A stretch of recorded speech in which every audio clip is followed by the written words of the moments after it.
ಗಳಿಗೆ ರಾಜಾತಿಥ್ಯದಿಂದ ರಾಜ್ಯದಲ್ಲಿ ಸುದ್ದಿಯಲ್ಲಿರುವಂತಹ ಪರಪ್ಪನ ಅಗ್ರಹಾರ ಜೈಲಿಗೆ ನೂತನ ಬಂದಿಖಾನೆ ಡಿಜಿಪಿ ಅಲೋಕ್ ಕುಮಾರ್ ಇವತ್ತು ಮೊದಲ ಭೇಟಿ ನೀಡಿದರು. ಜೈಲಿನ ಹೊರಾಂಗಣ ಸೇರಿ ಪ್ರತಿ ಜಾಗದಲ್ಲೂ ಓಡಾಡಿ ಅಧಿಕಾರಿಗಳನ್ನು ತರಾಟೆಗೆ ತೆಗೆದುಕೊಂಡಿದ್ದಾರೆ. ದರ್ಶನ್ ಬ್ಯಾರಕ್ಗೂ ವಿಸಿಟ್ ಹಾಕಿದರು.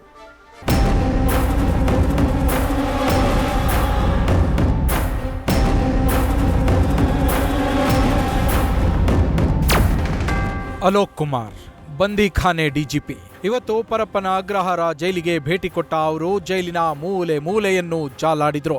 ಜೈಲಿನ ಚೆಕ್ ಪೋಸ್ಟ್ ಬಳಿ ಸಿಬ್ಬಂದಿಯಿಂದ ಮಾಹಿತಿಯನ್ನ ಪಡೆದ ಅಲೋಕ್ ಕುಮಾರ್ ಅಧಿಕಾರಿಗಳ ಜೊತೆ ಪರಿಶೀಲನೆಯನ್ನ ನಡೆಸಿದ್ರು. ಜೈಲಿನ ಹೊರಾಂಗಣ ಸೇರಿ ಪ್ರತಿ ಬ್ಯಾರಕ್, ಅಡುಗೆ ಮನೆ, ಆಸ್ಪತ್ರೆ, ಬೇಕರಿಗಳಿಗೂ ವಿಸಿಟ್ ನೀಡಿ ಪರಿಶೀಲನೆಯನ್ನ ನಡೆಸಿದ್ರು.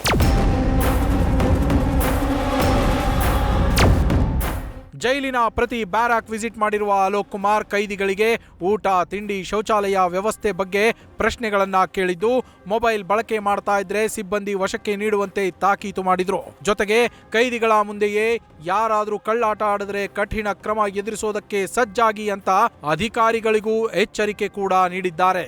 ಗಾಂಜಾ, ಬೀಡಿ, ಸಿಗರೇಟ್ ಇನ್ಮೇಲೆ ಸಿಗೋದಿಲ್ಲ, ಎಲ್ಲ ಬಂದ್ ಆಗ್ಬೇಕು ಅಂತ ಅಧಿಕಾರಿಗಳಿಗೆ ಸೂಚನೆಯನ್ನ ಕೊಟ್ರು. ಈಗ ಹಂತವಾಗಿ ನಾವು ಈ ದಿಕ್ಕಿನಲ್ಲಿ ನಾವು ಮಾಡಬೇಕಾಗತ್ತೆ. ಮತ್ತು ನಾವೆಲ್ಲರಿಗೆ ಒಳ್ಳೆ ರೀತಿಯಿಂದ ಮತ್ತು ಒಂದು ಟೀಮ್ ಹಾಗೆ KSISF ಆಗಲಿ, ನಮ್ಮ ಜೈಲಿನವರು ಆಗಲಿ, ಲೋಕಲ್ ಪೊಲೀಸ್ ಆಗಲಿ, ಅವರೆಲ್ಲರೂ ಸ್ವಲ್ಪ ಕೆಲಸ ಅವರು ಮಾಡಬೇಕಾಗತ್ತೆ. ಮತ್ತು ನಾವು ಬೇರೆ ಅಕ್ರಮ ಚಟುವಟಿಕೆ ಏನಿದೆ ಅವ್ರಿಗೆ ಪೂರ್ತಿ ಕಡಿವಾಣ ಹಾಕಲಿಕ್ಕೆ ನಾವು ಅವ್ರಿಗೆ ನಿರ್ದೇಶನವನ್ನು ನಾವು ನೀಡಿದ್ದೀವಿ. ಪಾರ್ಕಿಂಗ್ ಅವ್ಯವಸ್ಥೆ ಬಗ್ಗೆಯೂ ಸೂಚನೆ ಕೊಟ್ಟ ಅವರು ಎಷ್ಟು ಜಾಗವಿದ್ರೂ ಯಾಕೆ ಸಮರ್ಪಕವಾಗಿ ಅದನ್ನ ಬಳಕೆ ಮಾಡಿಕೊಳ್ತಾ ಇಲ್ಲ, ಜಾಗ ಸ್ವಚ್ಛ ಮಾಡಿ ವಾಹನಗಳಿಗೆ ಪಾರ್ಕಿಂಗ್ಗೆ ಸರಿಯಾಗಿ ಕ್ರಮ ಕೈಗೊಳ್ಳಿ ಅಂತ ಸೂಚನೆ ನೀಡಿದ್ರು. ಸುಮಾರು 50ಕ್ಕೂ ಹೆಚ್ಚು ಅಧಿಕಾರಿಗಳ ಜೊತೆ ಅವರು ಜೈಲ್ ರೌಂಡ್ಸ್ ನಡೆಸಿದ್ದು, IGP ದಿವ್ಯಾ, DCP ನಾರಾಯಣ್, ಮುಖ್ಯ ಅಧೀಕ್ಷಕ ಅಂಶುಕುಮಾರ್, ಕಮಾಂಡರ್ ವೀರೇಶ್ ಕುಮಾರ್, ಸಹಾಯಕ ಕಮಾಂಡರ್ ಮಾದೇಶ್ ಸೇರಿದಂತೆ ಇತರೆ ಅಧಿಕಾರಿಗಳು ಈ ವೇಳೆ ಉಪಸ್ಥಿತರಿದ್ದರು. ದರ್ಶನ್ ಬ್ಯಾರಕ್ಗೂ ಅಲೋಕ್ ಕುಮಾರ್ ಭೇಟಿ ಪರಿಶೀಲನೆ. ಇನ್ನು ರೇಣುಕಾ ಸ್ವಾಮಿ ಕೊಲೆ ಆರೋಪಿ ದರ್ಶನ್ ಬ್ಯಾರಕ್ಗೂ ಅಲೋಕ್ ಕುಮಾರ್ ಭೇಟಿ ಕೊಟ್ಟು ಪರಿಶೀಲನೆಯನ್ನ ನಡೆಸಿದ್ರು. 6 ಮಂದಿ ಬ್ಯಾರಕ್ನಲ್ಲಿದ್ದು ಆರಾಮಾಗಿ ಇದ್ದಾರೆ.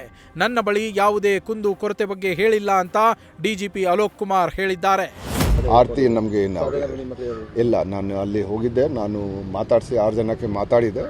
ಅವರು ಆರ್ತಿ ನಮಗೇನು ಹೇಳಿಲ್ಲ. ಡೇಟ್ ಬಗ್ಗೆ ಕೂಡ ನಾವು ಮತ್ತೆ ಬೇರೆ ನಾನು ಸಾಮಾನ್ಯವಾಗಿ ಕೇಳಿದೆ, ಏನಾದರೂ ಇದ್ರೆ ಹೇಳಿ, ಅವರು ಏನು ಆರ್ತಿನೇ. ಅಧಿಕಾರ ವಹಿಸಿಕೊಂಡ ಬಳಿಕ ಮೊದಲ ಭೇಟಿ ಇದಾಗಿದ್ದು, ಒಂದಷ್ಟು ಎಚ್ಚರಿಕೆಗಳನ್ನ ಕೊಟ್ಟಿದ್ದಾರೆ.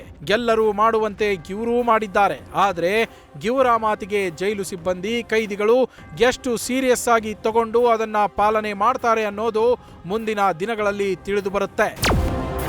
Ankita Rai, news first, Bengaluru.